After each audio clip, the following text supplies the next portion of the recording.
In this episode, we follow Bill Herschede nearly 60 years back in time, chasing a mountain, a memory, and a war that tore him from his young family. Along the way, we run into crocodiles, riverboats, sacred ruins, hidden tunnels, and a few surprises we never saw coming. So buckle up. This is one wild ride.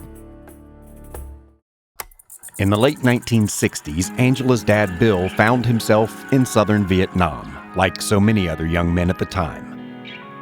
He was stationed at a pop-up city of sandbags and olive-drab tarps. The military base sprawled out atop the local rice paddies at the foot of a lone jungle-covered peak near Sui Da. It was known as Núi Bà Đen, which literally translates to Black Lady Mountain, although it's known more commonly as Black Virgin Mountain. It was an unforgettable geographic feature that occupied Bill's brain for decades. The base itself was far enough behind the front lines to be safely out of harm's way, or at least that's what the Americans thought, until the North Vietnamese famously launched a surprise attack known as the Tet Offensive on January 30th, 1968. In the months that ensued, thousands of Americans were wounded and killed, along with tens of thousands of North Vietnamese. Bill was a munitions officer, tasked with making sure the right ammo got into the right gun in the right place at the right time. He was just 24 years old. After getting back home to his wife Jane and their young family, Bill swore he'd never go back to Vietnam. But time does funny things. As Angela and I now live in Thailand, we invited Bill and Jane to come visit us. And that's when the call of the Black Virgin Mountain resurfaced. Bill spent countless hours researching online and on Google Maps, and finally, he was certain he'd found it. But was there anything left? Were there any remnants of the old base? Nearly 60 years later, we were going to find out.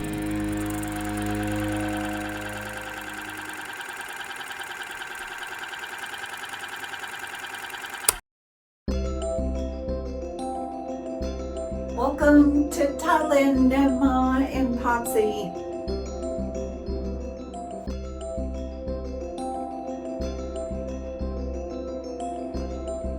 Getting from Louisiana to Thailand is no easy feat, but Bill and Jane landed in Bangkok with more energy than most adventurers half their age.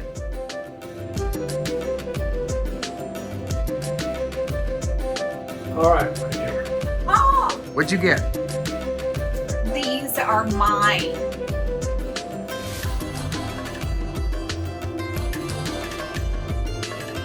Grandma and Popsy's first tuk-tuk ride.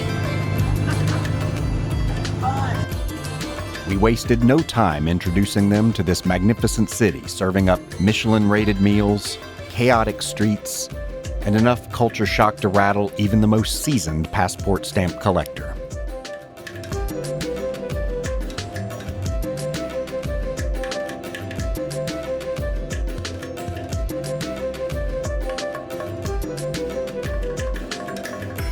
We took them to Wat Po, home of the world's chillest giant Buddha, stretching out half a football field in length.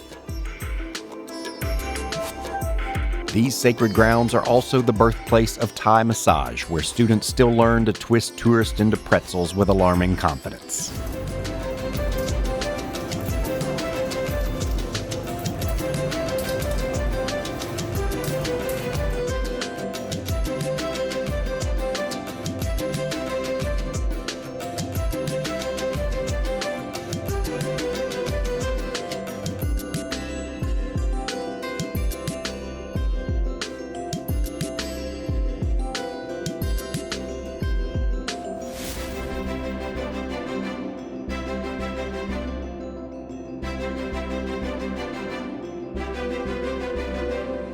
One of the things I love about Bangkok is that if you turn left, you can instantly travel 100 years into the past. But hang a right, and you're suddenly catapulted 10 years into the future. Leaving Thailand's ancient past behind, we crossed the Chao Phraya River to bring Bill and Jane to Icon Siam, a $1.7 billion mega mall, where Buddha's teachings of non-attachment are body slammed by the likes of Louis Vuitton and Lamborghini. For a husband, this is perhaps the most dangerous place in all of Thailand.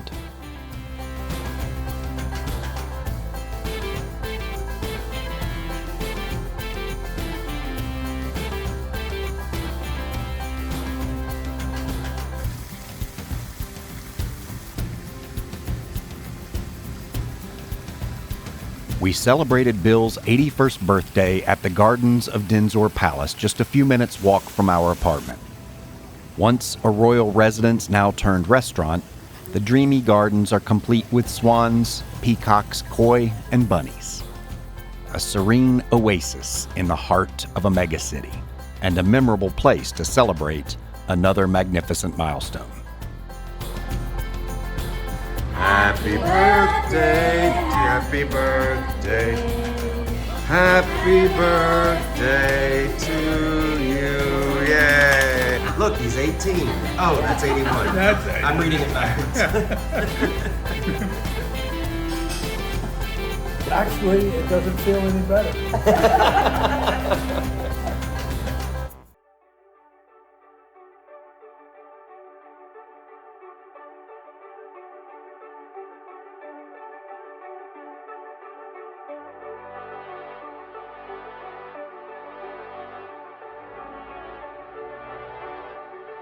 We're on a dinner cruise on the river.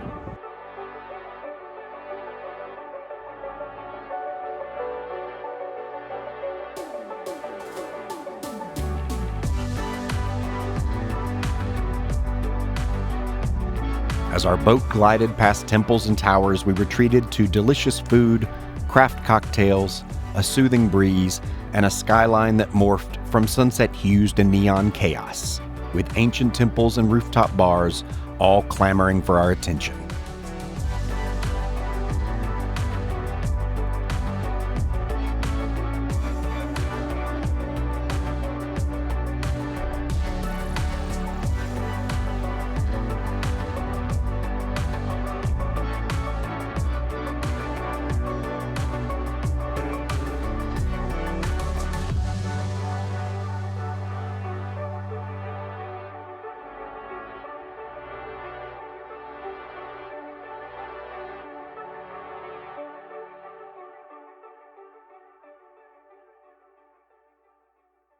Bill and Jane later treated us to afternoon tea at the Author's Lounge in the Mandarin Oriental Hotel.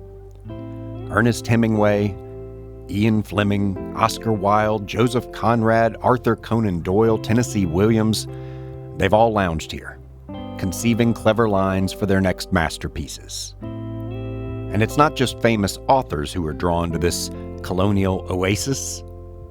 Queen Elizabeth, Princess Di, Alfred Hitchcock, Tom Cruise, Audrey Hepburn, Mick Jagger, Elizabeth Taylor, Elton John, they're all legends that are woven into the fabric of this historic place.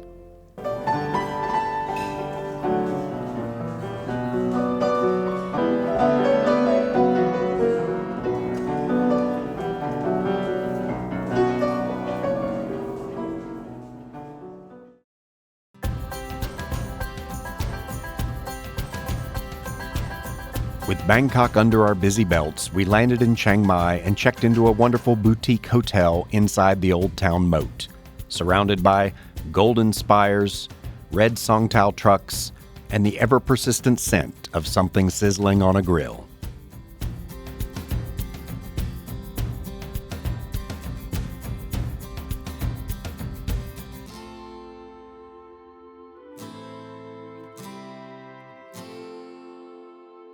Another night, another Michelin table.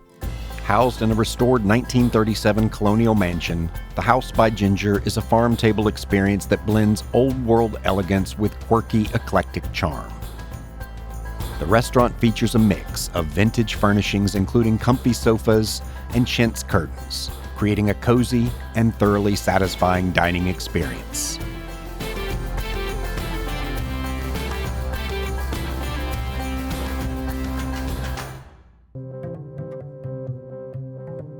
The next day, we drove north into the countryside for a private elephant sanctuary experience. No rides, no circus tricks, just mud, jungle, and a few hours walking alongside beings that carry more wisdom in their eyes than most people I know.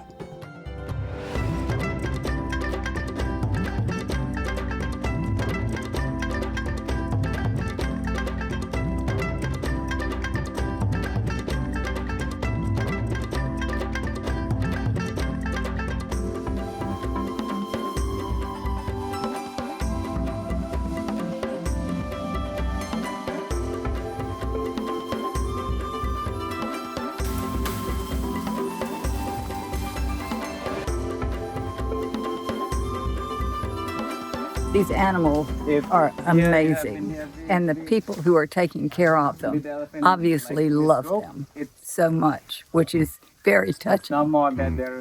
It's the place is beautiful, the elephants are beautiful, the people are beautiful. It's wonderful.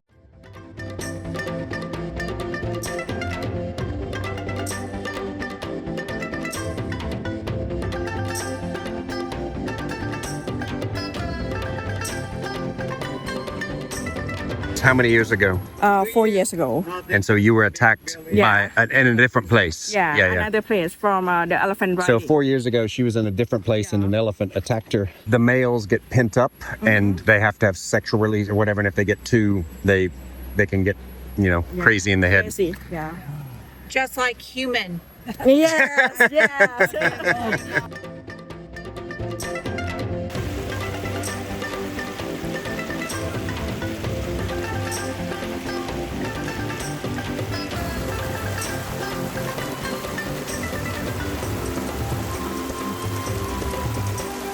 Just unbelievable. They teach as far as just guiding the tour. And that's what's so interesting is he's so full of knowledge. And then they're behaving like you would want them to, I'm sure. We're able to put their behavior together with what he's telling us. And it's like, this is really interesting. Very interesting.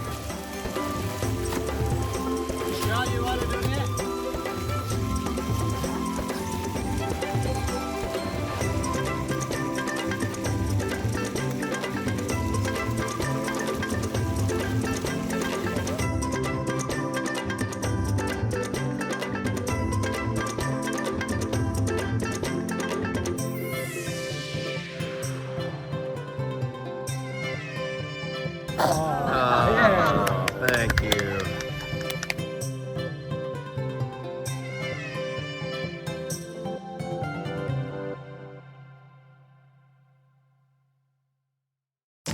We finally gave the Michelin guys a night off and instead signed up for Grandma's cooking school.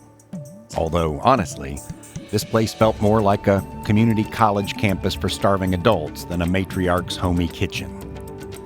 We toured the herb and chili gardens before firing up the burners and firing up the taste buds.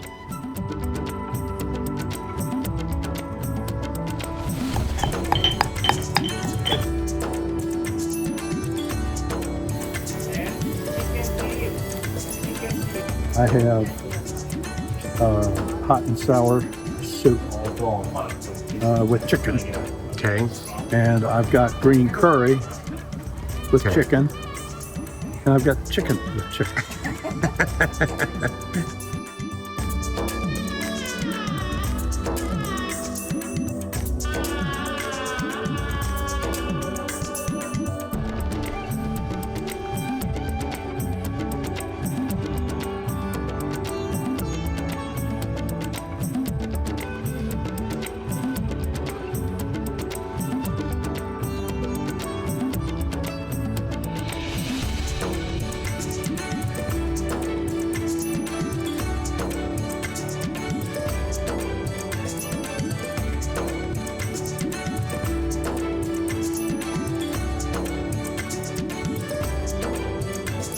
Across the street from our hotel stood Wat Chedi Lawang, a 600-year-old temple that once housed the famous Emerald Buddha.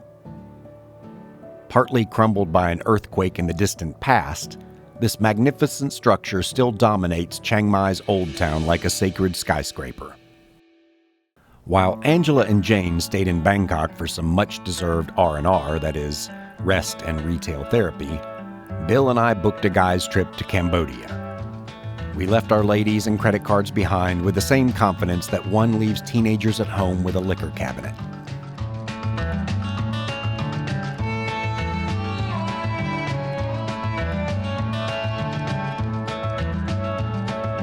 Once we landed in Siem Reap, my old friend Cowboy was waiting for us. He's equal parts tuk-tuk pilot, chaos creator, and country music evangelist. He drove us deep into the Cambodian countryside. No briefing, no itinerary, no questions asked. We passed a rusty gate into a dusty compound where the air smelled of something old and carnivorous. This is an economy built on teeth and skin and even crocodile oil. Absolutely nothing goes to waste here. The crocodile is your friend? Yeah, Okay. look inside. All right, let's go look. Okay.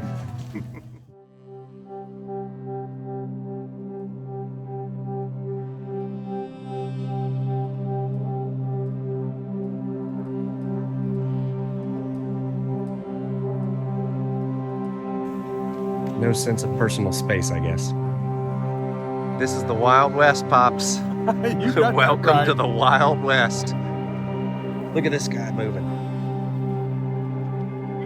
They're like, you look delicious.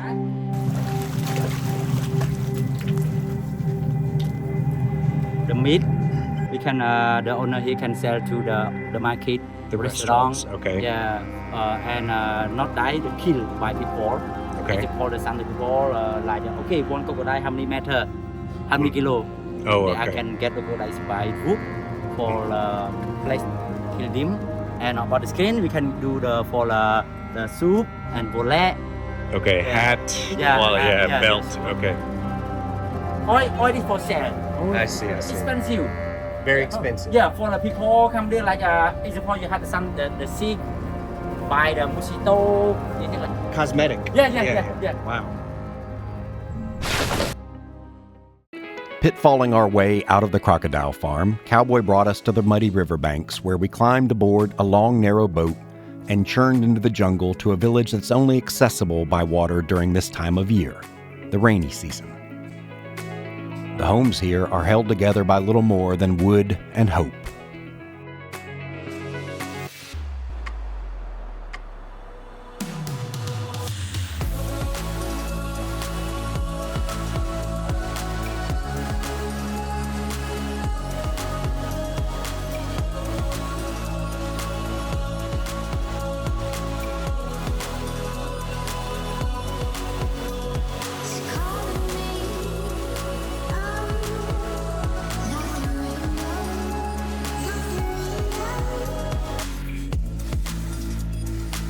The river soon spilled into Tonle Sap, Cambodia's inland ocean and the largest freshwater lake in all of Southeast Asia. All right, Angela and Nama, you need to be right. Coming to you from Cambodia.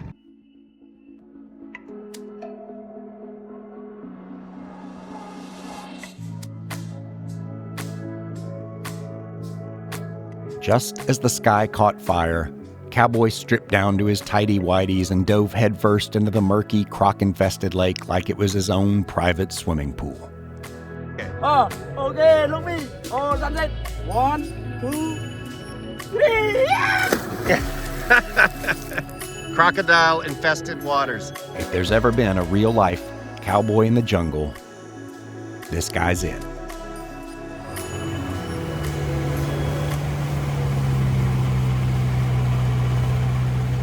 Going like the streets from the roads, take me home, take me home, country road, West Virginia, love my home, take me home. Of course, no trip to Siem Reap is complete without visiting the big three. Angkor Wat, Ta Prohm, and Bayan, each a stunning repository of history and mystery, slowly being strangled by the jungle and by time.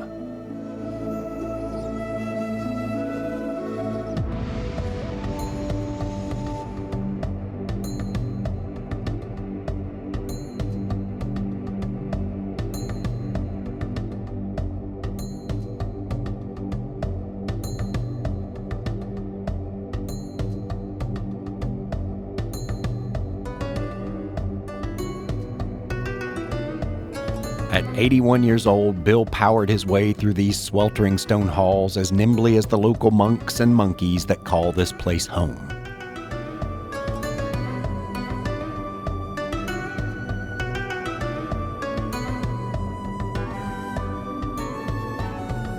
The stones often have holes, and those were for rods, pieces of wood that they would stick in there, and then elephants could drag these massive stones.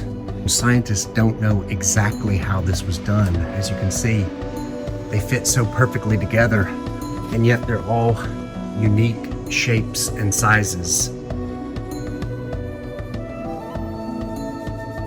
Pops, he's always been a fan of these treasure hunting shows on TV, the reality shows, the mysteries of the ancient past. So for him, this really is special because he's not just seeing it now in reality shows or documentaries, but he's actually exploring it and getting up close and personal to it right here at the source.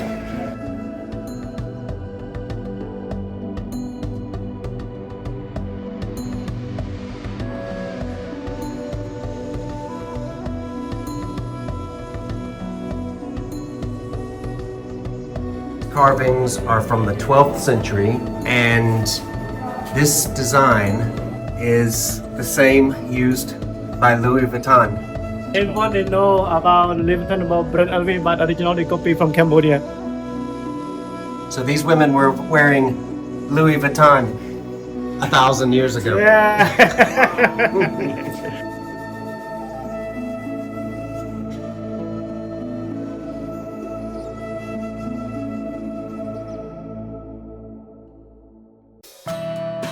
While Bill enjoyed some well-earned rest back at the hotel, Cowboy brought me back to a place I've been before. The last time I stood here, lush green rice paddies extended in every direction, all the way to the horizon. But it's rainy season now, and the rice fields are gone, replaced by a shallow, serpent-filled sea. All right, back away, crab.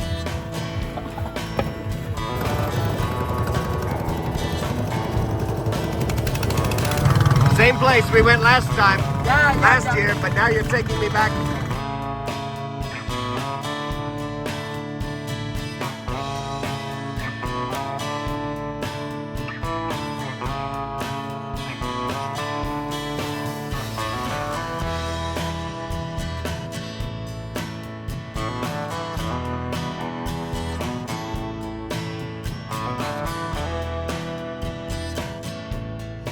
Oh, crab?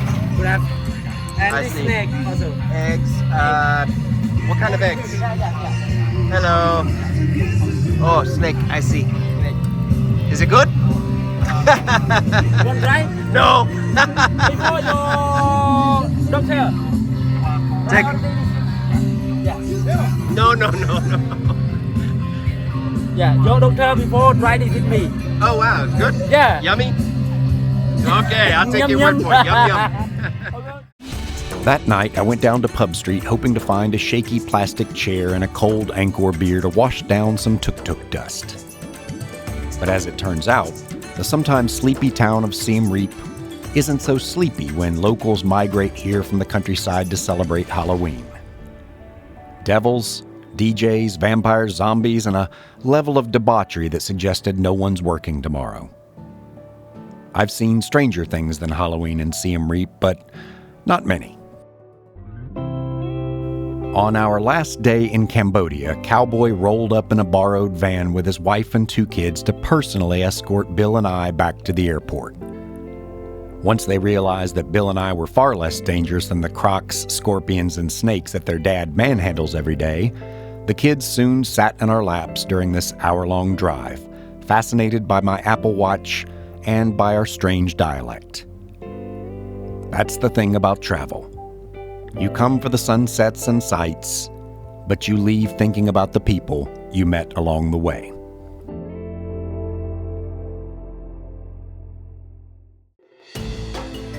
Back in Bangkok, we drove south to Pattaya, home to the Sanctuary of Truth, a massive all-wood structure that looks like a pirate ship plowed right into a monastery. It's over 300 feet tall and held together without a single nail or screw. It's been under construction since 1981, and in fact, it always will be, as the purpose of this magnificent marvel is to ensure that Thailand's ancient architectural arts are never lost. Every inch is hand-carved, blending Thai, Hindu, Buddhist, and Khmer influences into one massive, mind-bending monument to philosophy, art, and perpetual impermanence.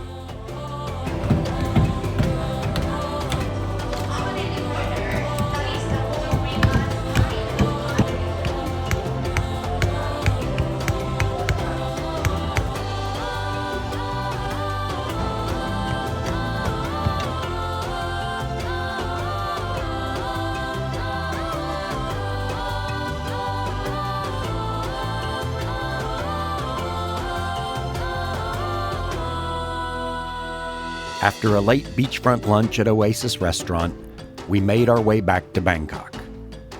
After all, we had a big trip coming up.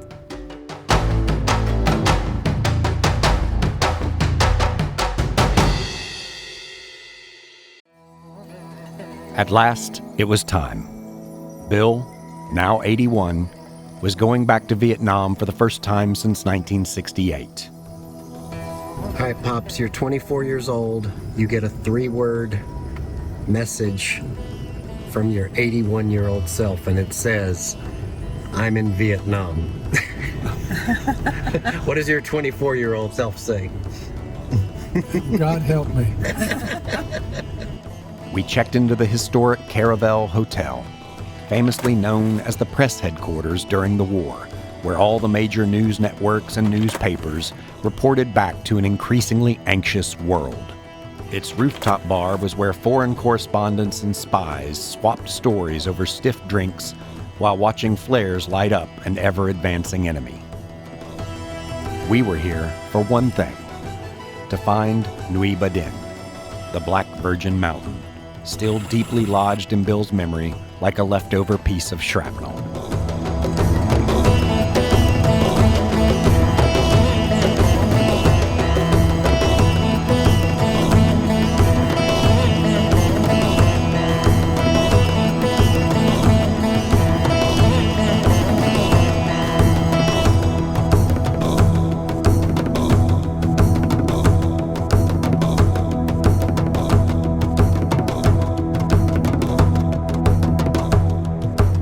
You are drinking a Heart of Darkness beer in Saigon. Heart of Darkness is a brewery here in Ho Chi Minh City, but that is the first beer you've had in how long?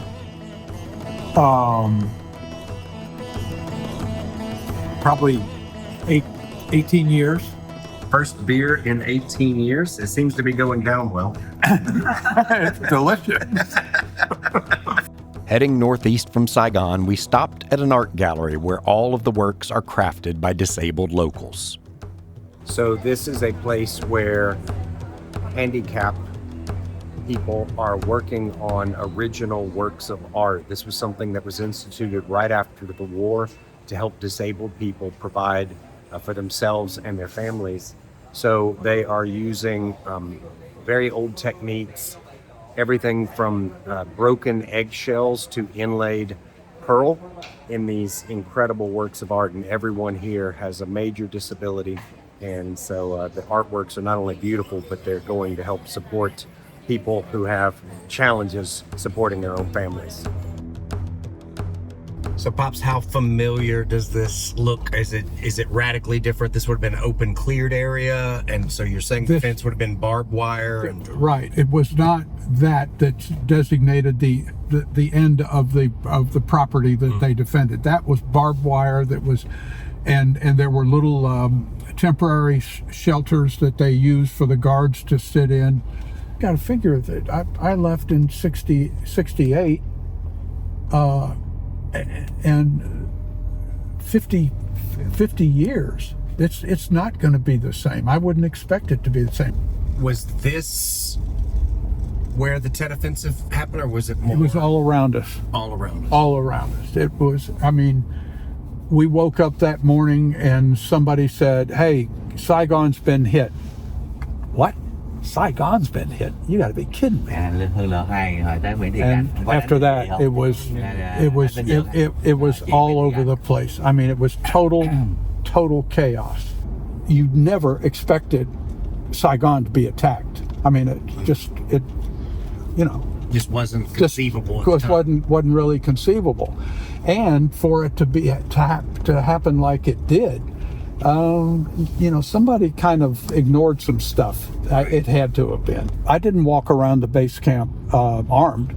I mean, I had a weapon. I had a .45 and an M16, but I kept it in my hooch. Yeah. Not then. Yeah. I carried both pistol and rifle, and God knows what I would have done with it. I've never conceived of killing anybody, and thank God I didn't have to. But most of the time, mortar attacks or attacks came at night because that's just more effective. Sure, chaos. Chaos, right? At this point in time, if they were shooting, mortars, I wouldn't even get out of bed. If they were shooting rockets, I'd get out a split second after that thing exploded, and you could hear the difference. You could just hear and feel the difference, and it's two different things to be attacked with mortars and then be attacked by see more of that stuff. Be attacked by the rockets, because those rockets, my God, those things they were horrible. We also toured a less trodden section of the Cu Chi tunnels. This was the other side of the war, a network of underground passageways used by the North Vietnamese to evade detection, mount attacks, and quite literally live beneath the battlefield. So I know coming to see the tunnels was not on your priority list. You were more interested in seeing the places where you were stationed, but yes, does this give you any different kind of perspective on? Yes. What are your thoughts at the moment? I just kind of wish to God I didn't have to get down in there. Because I'm claustrophobic.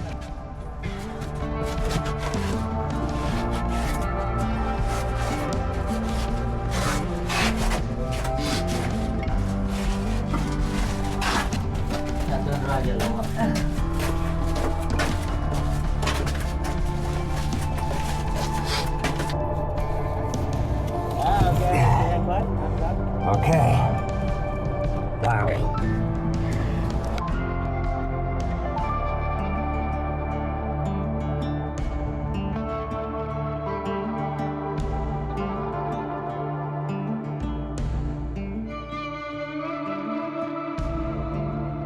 So is this the kind you would have flown back and forth, say, to Saigon? Yeah.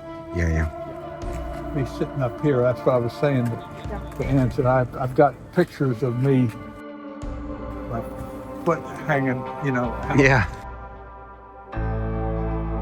Like a fool. Just like a fool, just because I could do it.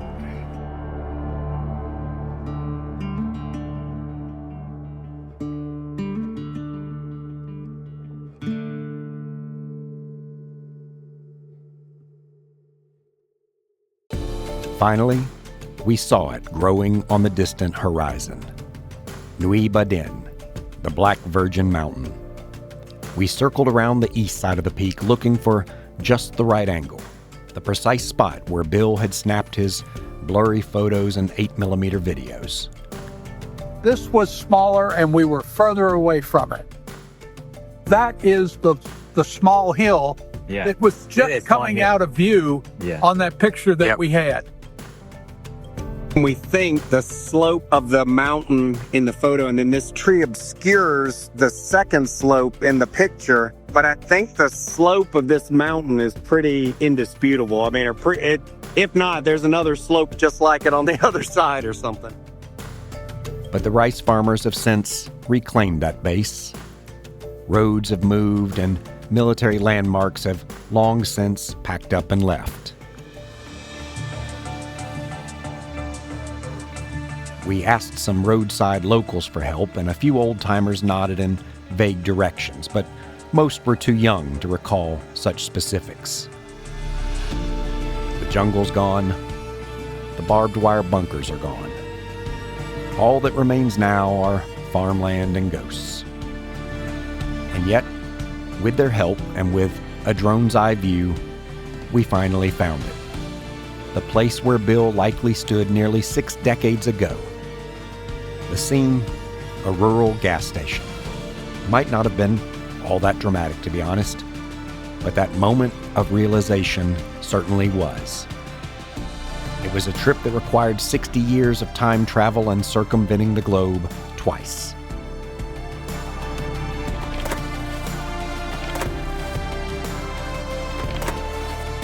A literal full-circle moment, with his adult daughter beside him, as well as the wife that patiently waited for his safe return all those years ago.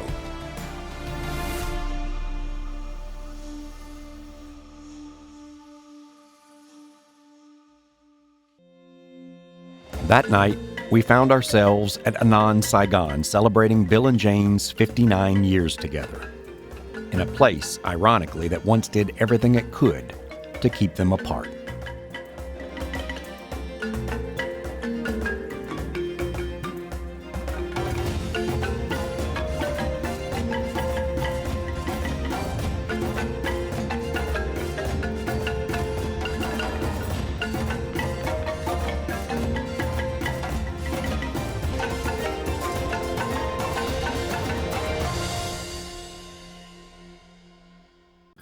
When Angela and I first started mapping out Bill and Jane's excellent adventure, we expected temples and tuk-tuks. We expected Michelin stars and rooftop bars. But along the way, we also found cowboys and crocodiles, ledges and legends, tunnels and truth. Bill finally found his mountain.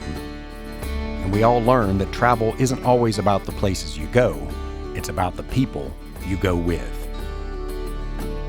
We also learned that sometimes the only way forward is back.